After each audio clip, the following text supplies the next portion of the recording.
just got to lean on yourself and find your way.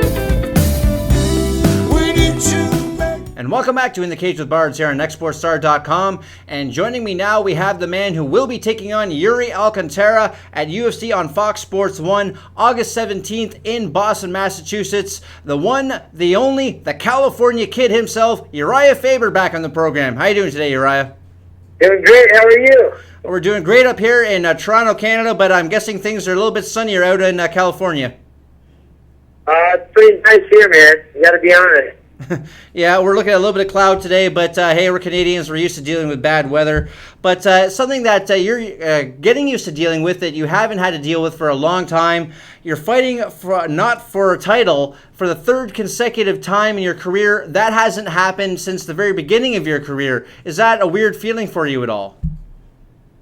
No, man. I take all these fights like they're a championship fight anyway, so it doesn't do anything different for me, that's for sure. This guy's tough, man. He may be tougher than the champion. Who knows?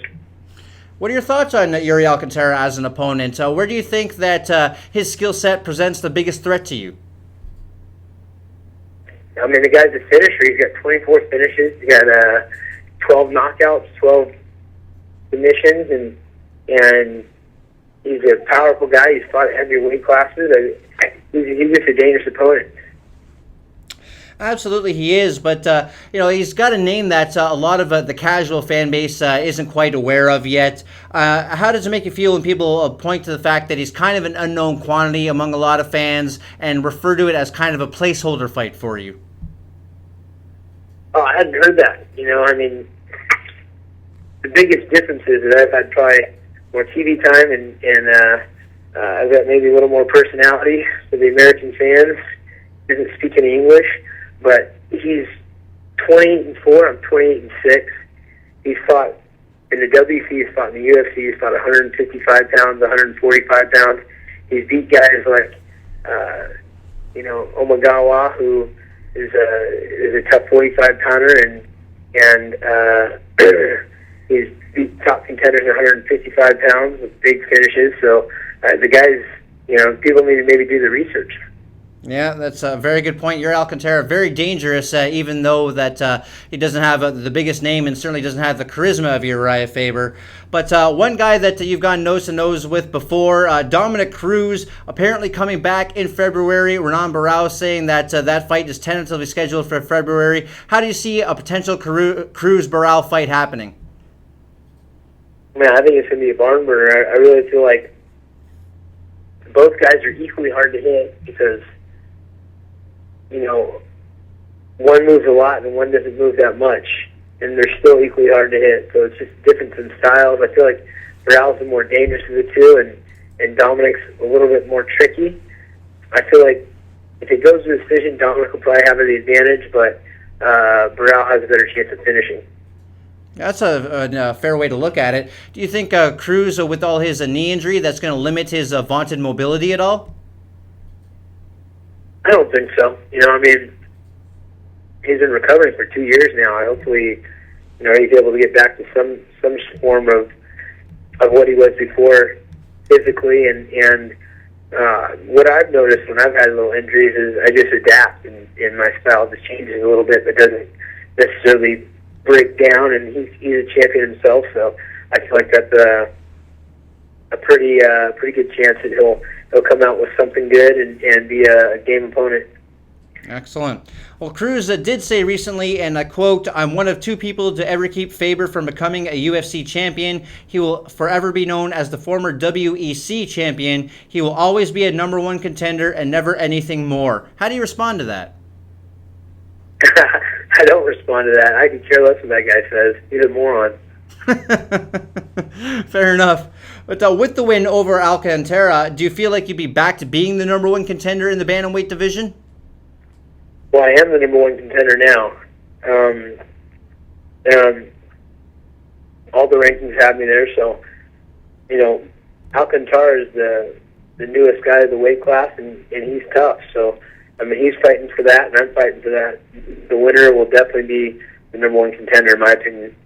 So would you be willing to wait to take some time off and wait for Cruz and Barao to fight and then fight the winner, or would you be looking to take another fight and keep sharp?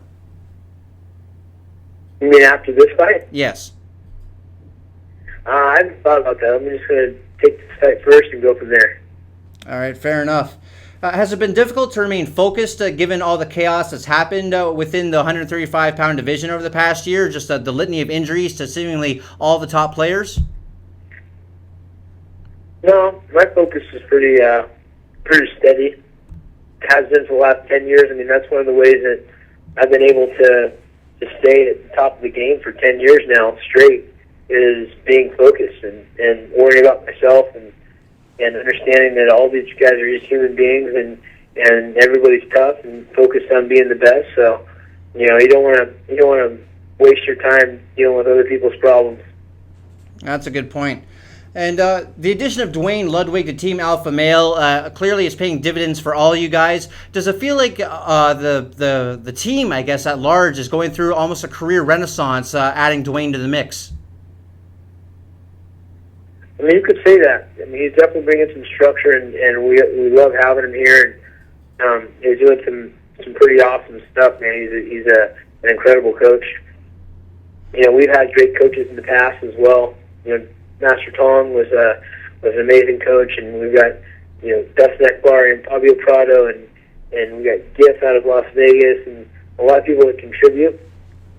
But the bottom line is we're trying to get those straps. So when Duane came in, Joseph was number 2 in the world, Chad was number 2 in the world, I'm number 2 in the world. TJ Dillashaw's climbed the ranks to fifth in the world, and Danny Castillo's on a big win streak. And it's obvious that Bang is doing some things that are right, but we're still looking at to make some big gains. So he came in with a pretty set team and has been making us that much better. Excellent. And is it hard at all to keep your brain in the mode of having to keep learning and keep evolving, given all you've experienced and all you've done in the sport? Because a lot of veterans seem to get set in their ways, but that hasn't happened with you. No, I still consider myself pretty young in the sport. I've been doing boxing, kickboxing, jiu-jitsu the last 9-10 years. But that doesn't necessarily make me a veteran in those disciplines. There's guys out there that have been training boxing since they're little kids and kickboxing since they're little kids and so on and so forth. So there's a lot to learn. That's the beauty of mixed martial arts. There's so many different aspects to it, and I love learning. And continuing to evolve, as I said before, not just in the cage, but outside as well. You really seem like a guy who really knows how to work the business end of the game. You got the endorsements with K-Swiss and other big names like that. You've got the book out, Laws of the Ring, which was fantastic. You seem to be doing a lot of things with the movies and television. How important do you think it is for today's MMA athletes to diversify their brand the way that you have? I feel like it's important for people to be themselves, and it is important to kind of understand things about taxes and about investment and things like that. I've just been following my passions, and business is one of my passions, and all the stuff that I've been doing. So I think it is important for guys to get educated to make sure they're making the right choices, but to do it on their own terms and figure out the things that are best for them. I know you're not thinking about it right now, but down the line in a few years, maybe when the fight career starts to wind down, would you be looking to make a permanent move to film and television? Is that something that's on your radar at all? It is on my radar. I mean, I think it'd be a lot of fun. It's still the same kind of lifestyle. Right now, I prepare for a fight. There's a single opponent, and I prepare for the battle. When it's over, I think about the next challenge, and I feel like the entertainment world can be kind of similar to that. I have a lot of ideas that I'd like to maybe get on production side of doing things also. I kind of have a passion for that as well. So we'll see what happens, and I'm just going to continue to work hard for the things I want in my future right now, and train my butt off and win this next fight. It all starts with the win over Yuri Alcantara, but that would be cool seeing Urijah Faber pictures up in the neon lights, so that'd be awesome. The last side project of yours I want to touch on is MMAdraft.com, which I think is a really cool idea that you've come up with here. It's kind of like the NFL Combine for MMA. Is that a fair statement? Well, that's part of it. We have the MMA Combine, which is exactly like the NFL or the soccer combines, where we're judging athleticism. We have some MMA-specific stuff that we do. And we're going to start taking some of those on the road to collect data from all the best amateurs out there. But the website, MMAdraft.com, is actually a place for all amateurs, to find results, to get helpful hints, to see who the top up-and-comers are, and really keep their eye on the amateur world. It's a really unique site, and so that Combine is just content for that website. So you can go on there, everything's free, check out free techniques, get helpful hints on how to navigate your career, and create a profile and be seen. So if you're a parent of a kid that's in mixed martial arts, or if you're an amateur wrestler or an amateur jiu-jitsu player, or if you're training at an MMA gym, check out our website, MMAdraft.com. It's pretty killer. Yeah, it's a really cool idea, and it really seems that you're making an effort to give back to the next generation of potential MMA athletes. How important is that for you to kind of give back to the sport that's been so good to you? It's really important. I mean, I want this sport to be the best sport in the world, and it's the fastest growing right now, but I want it to be the leader, and that's going to mean big opportunities for the future of our teams and our legacy is the guys that are fighting now to be more important as the sport grows, and they're going to look back at us as the pioneers of the sport. So I'm always looking forward to giving back, and it's cool to see this sport just grow. It's such a fast acceleration for the sport, and to be a part of it's really neat. Yeah, and the next step in the growth, I guess, is UFC on Fox Sports 1, August 17th in Boston, where you take on Yuri Alcantara. Uriah, thanks so much for joining the program today. I really do appreciate you taking the time. I know you're a busy man. Just remind people where they can find you in the social media universe, and any other thank yous or shout-outs you want to give. This is your time. Yep, I want to thank, of course, my sponsors. Amp Energy has always had my back. Torque1.net is my clothing line. We got all sorts of cool gear and clothing on there. Patino Diet, these guys get the team off and all squared away. We love the guys at Patino Diet, and if you have a chance, grab that book at patinodiet.com. You can grab it there.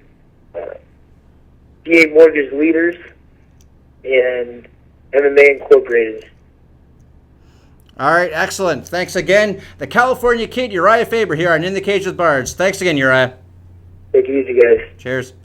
All right, and that is it. We are fresh out of time. Went a little bit long today, but how can you not when you have a guest like Urijah Faber? He's worth making time for. But tomorrow's show going to be just as good. The immortal Matt Brown going to be on the program. UFC welterweight, tough as nails, great guy to talk to, so stay tuned for that. That'll be tomorrow at 2 p.m. Eastern Daylight Time, same Bards channel. And until we meet again, the bell has sounded. Ready to make things